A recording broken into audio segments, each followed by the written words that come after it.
Welcome to What's a Beautiful Life Anyway? I'm your host, Jill Bennett. This is the channel that shares ideas to help you live your best life, because life can be beautiful if you live consciously.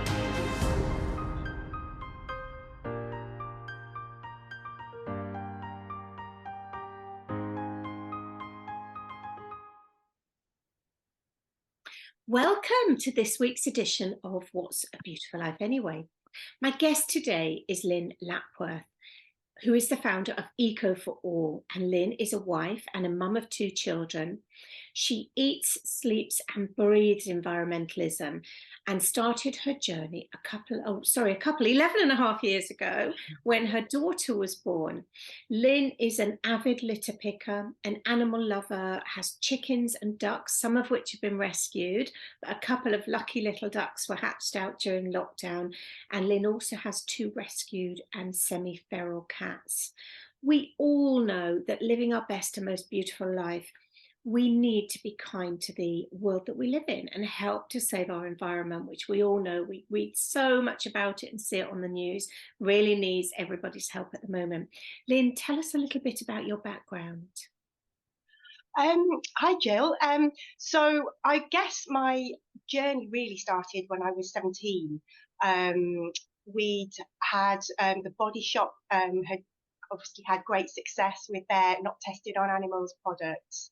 And I'd become aware of Boots launching their own range of products not tested on animals. And I was wandering along my local high street and came across some petitions, and there were people making everyone aware that the products that Boots were selling weren't tested on animals, but in fact the individual ingredients had been tested, and there were pictures of beagles in lab situations, which broke my heart. So I guess the sort of the horror and the indignation, and it really, my ethical side was born. So yes, I kind of started to do a bit more research really, and was a bit more careful about the companies that I chose to buy from.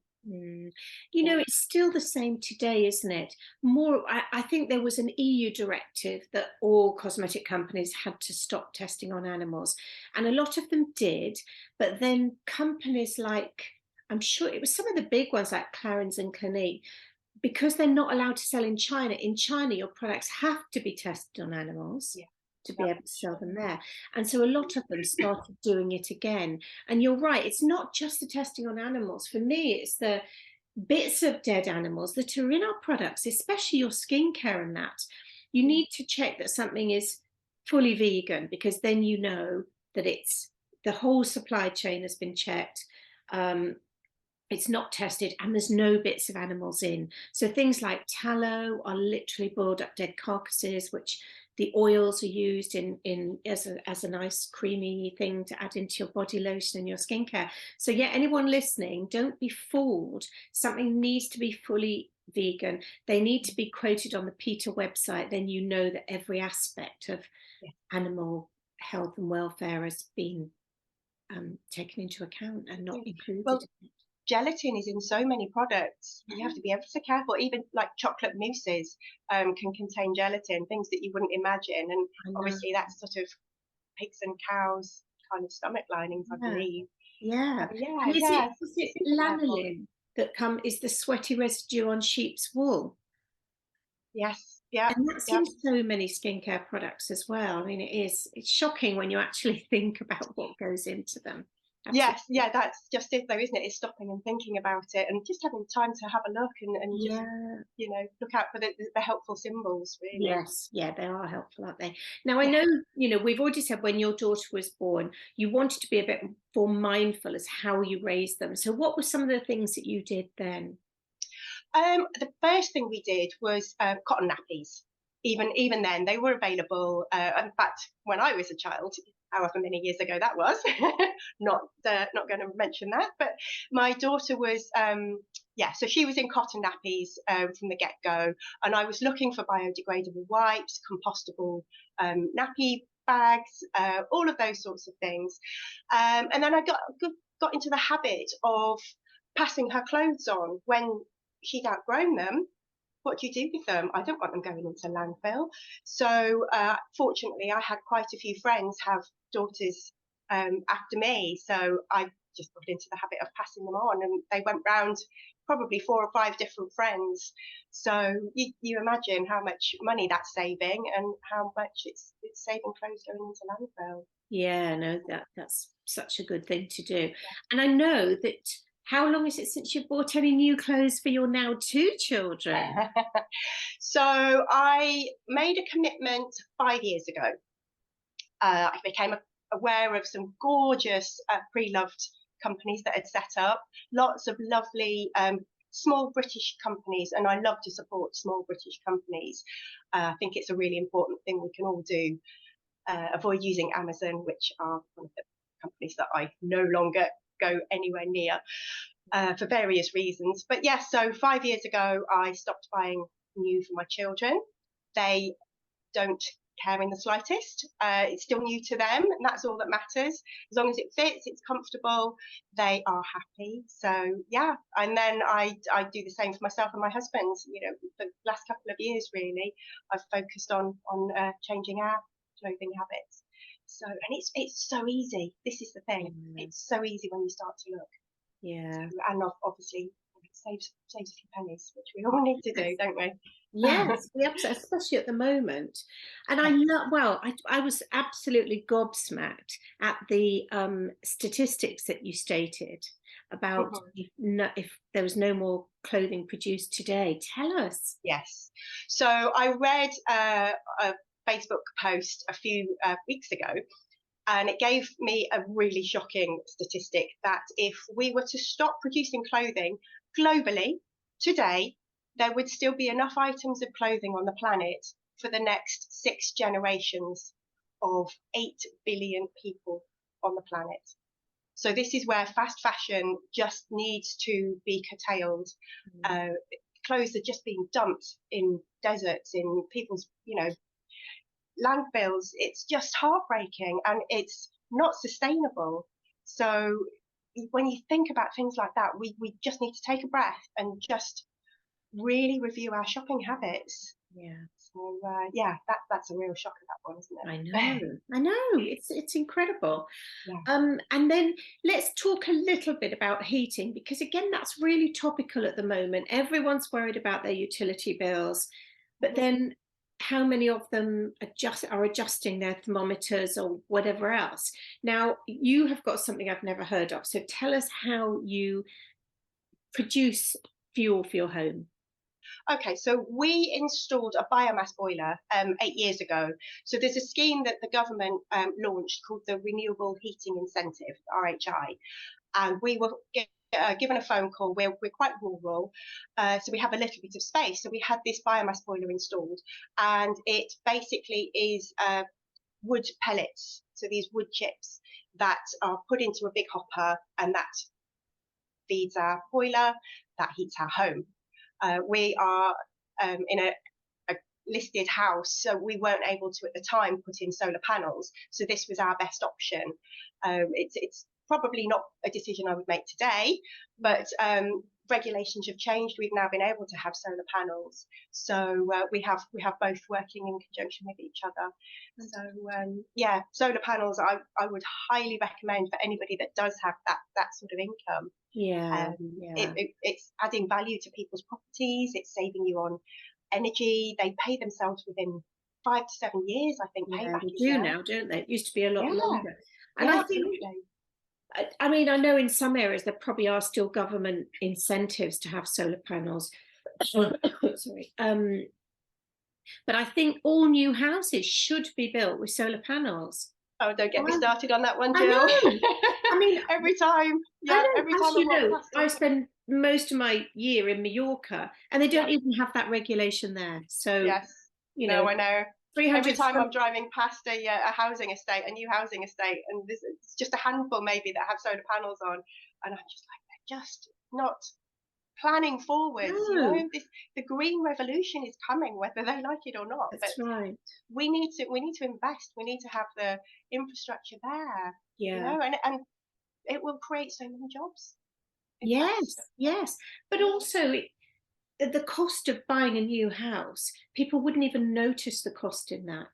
Mm. So the government need to change the building regs, so they have to have, I mean, obviously there may be the odd house where it just, there's no way it's going to generate any electrical. I mean, I understand they have to be facing a certain way, but there Well, must be a way of doing it.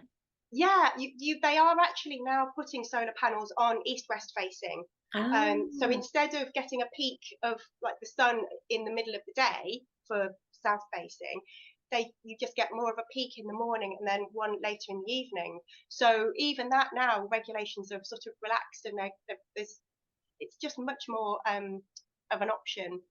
So yeah, and and you know, also they could yeah, change the way that housing estates are designed of so that the course, houses do face the right way, so of that they get course, maximum exposure. I know, we brilliant idea. I love that. Yeah, yeah, yeah. but it's all, you know, when we know that, well, according to my daughter, we will never run out of energy, Mm, you know, and she's just studied it for 3 years at university. But, you know, knowing that we want to get rid of fossil fuels and whatever, it's yes, just you know, I think it's something we should do. yeah, And the other thing that I absolutely love from looking through your information is your waste. I want to yeah. know about your general waste. Oh my goodness. So yeah, this one has been a journey.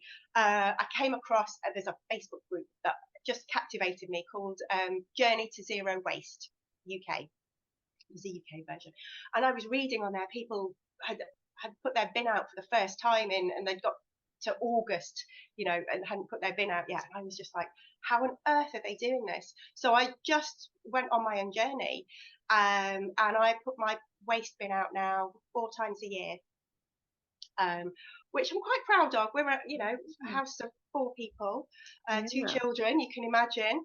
So I've kind of got all of these tips and tricks now. So I would say the first one really is to label your kitchen bin as landfill, Okay. and that really then starts to make you think, hang on a minute, this everything that I put in here is going to go to the tip, end up in landfill, whatever.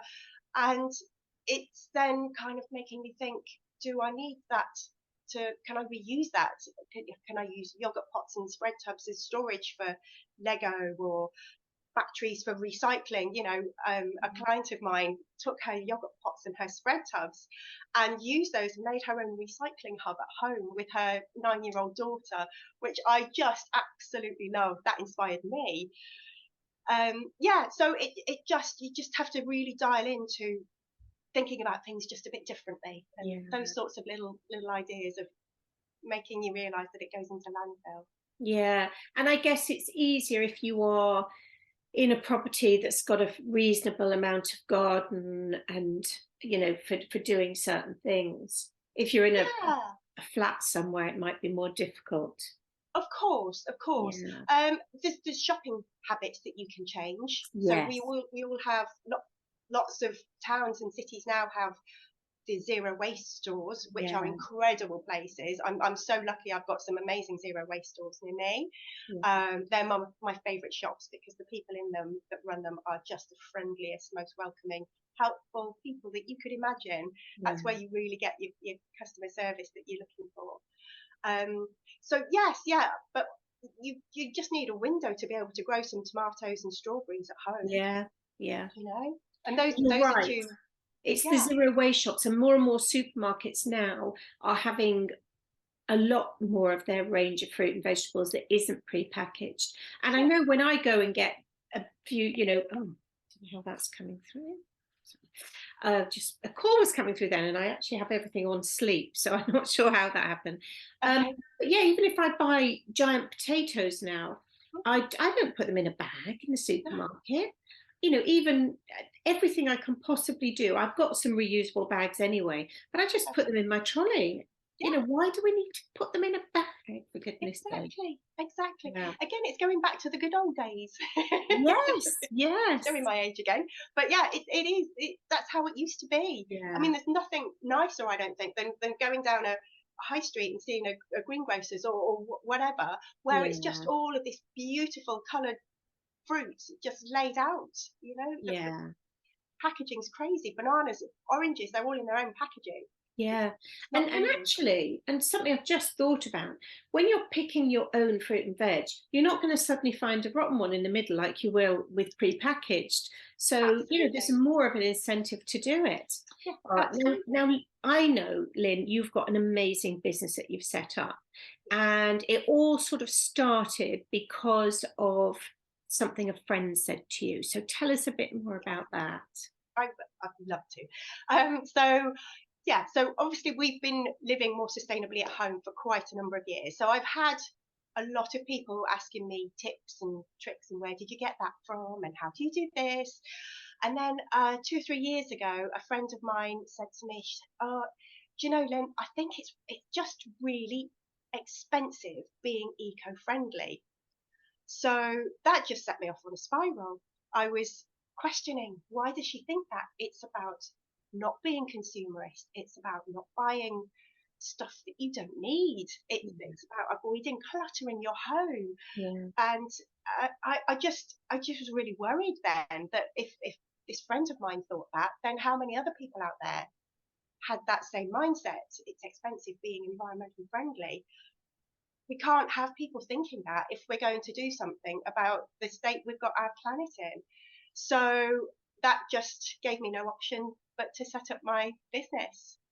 So would you like me to go through the Yes, sort of please, because I know you've got a brilliant course, haven't you? So if there's anyone listening today who's thinking, I'd like to be a bit more sustainable, this is the course that they need. So yes, please tell us about that.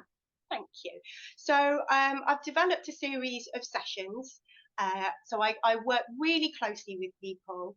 So it's all one-to-one. It's all over Zoom, so I don't travel, so I can reach people across the country.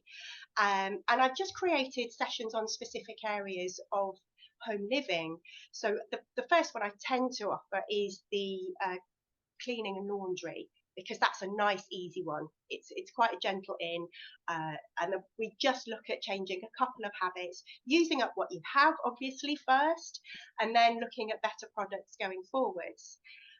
But I offer energy saving session, which is a bit of a longer one. There's a lot we can do. There's a bathroom and beauty, there's recycling, reducing plastic in food shopping, reducing food waste as well, because any food waste that goes out into landfill, that emits greenhouse gases that are actually worse than carbon dioxide. Yeah. So reducing your food waste is really, really important. And there's lots of, again, quite easy things that you can do to avoid that. And that was a big part of me reducing my waste at home. So yeah, there's a series of a few sessions, and I just offer so much support in between sessions as well via like a personal dedicated WhatsApp chat. So I'll set that up Yes. and we can chat, and you can sort of say, I need to buy something, what can you recommend? And I'll just work really, really closely with each client and create a personal journey for them, really. That's fantastic. And yeah, I think having that sort of dedicated WhatsApp is really clever, isn't it? Because sometimes you can think you're really on this journey, then you're out shopping and you're a bit confused and you think, There's a lot of overwhelm out there. There's so yeah, much information. There's talk of greenwashing. There's who can I trust? Where do I yeah, go? What do I do? Well, I give you all those skills. So everything that we go through in the sessions, I've written a toolkit. So everything is consolidated, and at the end of that, you've got your own little sort of Bible, really, of sustainable living, and that basically there is all of the information of where to do your research and how to look out for the right accreditations. There are lots of accreditations out there for sustainable businesses. So all of those sorts of things, and it just build it up and build it up. It doesn't have to all happen overnight, but you can change things each month, each yeah, year, make yourself goals. And then, a few years down the line, you'll be only putting your bin out 4 times a year. It will yes, happen, yeah. and it can happen. Yeah, that's really exciting, isn't it? Imagine. Do you think they'll reduce our council tax? I need to write to mine then, don't You I? do, you do, because a lot of what you pay is towards that, isn't it? And I know in Mallorca, that's the reason our council tax is so much lower, because of course we don't get bin collections. You have to take your rubbish to the bins at the end of the road. So Yeah, it's obviously much cheaper for them to run that service sure. than visiting homes. There is also, of course, the problem that you don't want to keep your rubbish for a week because of the heat and everything else there. Yeah, yeah. Um, Now, I know you launched something else which is really exciting in January this year. So Yes. what was, tell us about that? Yeah. So as well as the full course of sessions that I offer, I've set up two one-off courses. So there's just a session that I tend to offer October, November time on sustainable Christmas shopping, which is also part of my full range. But there's also my new session, which I'm really excited about, which is a sustainable parenting session. If you can raise a child from the get-go, it's actually one of my very first clients had just found out she was pregnant, which is why she signed up to me, Um, and I saved her hundreds and hundreds of pounds. And again, just knowing where to look, how to go about things. You can hire much more these days, which is a massive cost saving, yeah. and raising a little eco warrior, a little environmentalist. So I've got this new offering, which is the sustainable parenting session, and I've done it once or twice, and I've offered it as a competition prize, which I'm about to sort of work with the winner.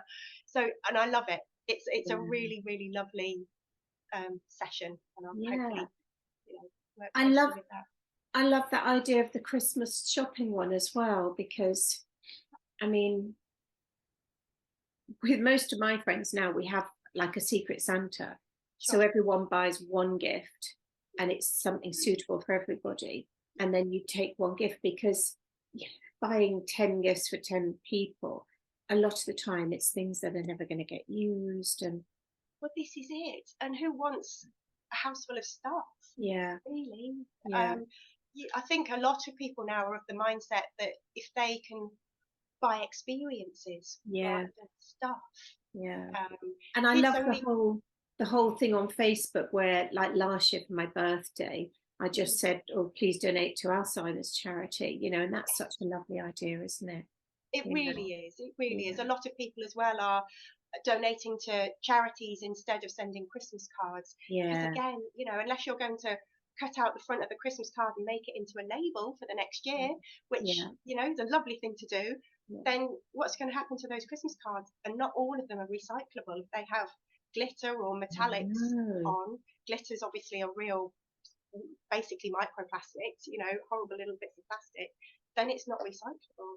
So again, I know. charity donations. I didn't realize with wrapping paper until the last few years that Hmm. all the nice glittery stuff was, so now I always buy the one that's definitely recyclable. So Yes, yeah, there's the scrunch test with that's paper. right. The scrunch test. The scrunch. If Yeah. you scrunch it and it stays scrunched, then it's recyclable. If it pings Yeah. back, that means it's plasticized. So Yeah, yeah. yeah, No, I think really. that's such a useful tip. Lynn, if you were to give us 3 tips today on starting to be more sustainable in our lives, what would they be? Okay. So the first rule, really, I would say, is look after what you have. Yeah, That's again a really easy one. If you're looking after things, if you make them last longer, if you can get them repaired, there are repair cafes around the country these days, then that's preventing something going to landfill. It's preventing you having to spend money on a replacement. yeah, So that would be my rule number one. Rule number two is don't waste. There's a David Attenborough quote, who doesn't love David Attenborough, about just don't waste. So don't waste food, don't waste energy, don't waste water. Water, particularly, we obviously saw a drought here, didn't we, in yes, the UK last year? So anything that you can do to avoid wasting water. I reuse, when I'm rinsing out my recycling, I reuse the same water in each tub that I'm, looking to recycle. yeah, So yeah, don't waste, and then just looking for small ways that you can make make small changes around the home. So putting a lid on your pan when you're boiling, on the hob, for instance, will make it boil quicker, which will save you time. You can even turn the hob off 5 minutes early, leave your veggies cooking in the hot water, Yeah. and that 5 minutes will mean that you're saving half an hour of energy a week. Yeah. That equates to 2 hours a month. That will then build up, and I think that equates to, we do the maths, 24 hours worth of energy saved per year, Which just is from nice, 5 minutes a isn't day. it? And One small I change. I Yeah. can't remember what I was watching recently, but people who put the oven on for a jacket potato, that's an awful lot of energy used. And if you're going to put the oven on for a jacket potato, bake a cake or cook something, do fill the Yes, oven if you're going to use it. absolutely. And Yeah. I never used to like jacket potatoes done in a microwave. Plus, there always used to be things about the health of using a microwave. Now, I have researched that, and the latest research is microwaves are they're safe to use. Yeah. And with your potatoes in a microwave, if you cook them, so obviously pierce them a little bit, cook them for 4 minutes, and then take them out and wipe away any condensation, water, anything that's on them, and the plate that you're cooking it on. Put them back in for another 4 minutes. You can get the most perfect potato without any hard bits. And so Brilliant. it was quite So much better. interesting Yeah. to read this. Air fryers, not only are healthy, but they cook quickly. So they use, and you can do jacket potatoes in those. So it saves the energy of putting that oven on, and it'll keep your oven cleaner. Yeah, So that's this is it. another bonus. And I love those wins. But yeah, Yes. it's just knowing these sorts of things, isn't it? There's people are so busy. There's so much overwhelm. So that's where I come in. I've got years worth of experience and knowledge. So I'm just looking to help as many people as I really can. So hopefully there's a lot of people out there still that are looking to do that journey. But Oh, I'm sure. And I think you should have your own podcast, Lyn. that will come maybe one day. Yes. And you can just give people tips, hints and tips, a tip of the Yeah. week or something, which would be Well, I amazing. do that on my social media. So Okay. I do have a Tuesday top tip. Ah, So well, I do. Yeah. we'll make sure we put a link to that in the show notes, and Thank you. all your other contact details will be there, so people will be able to know how to contact you. And I know that you have a really lovely offer for our listeners, especially listeners who are grandparents or parents. Would you like to tell us about that? Yes. So the sustainable parenting. Yes. But so basically, I have created this session just to guide new parents or prospective parents through the ways of saving money and reducing waste at the same time. Nappies are an awful stream of landfill. It's a statistic which will horrify most people that nappies take 200 years plus to break down. So effectively, since disposable nappies have been created, every single nappy that's ever been used is still in landfill somewhere. So Goodness. quite a horrifying one. And then obviously the wipes themselves, we know about them blocking sewers, but they don't break down very easily. And when they do, they break down into microplastics, as do nappies. So yeah, things that are reusable ultimately save a lot of money. And I've got the statistics that I give the people that do my sustainable parenting sessions.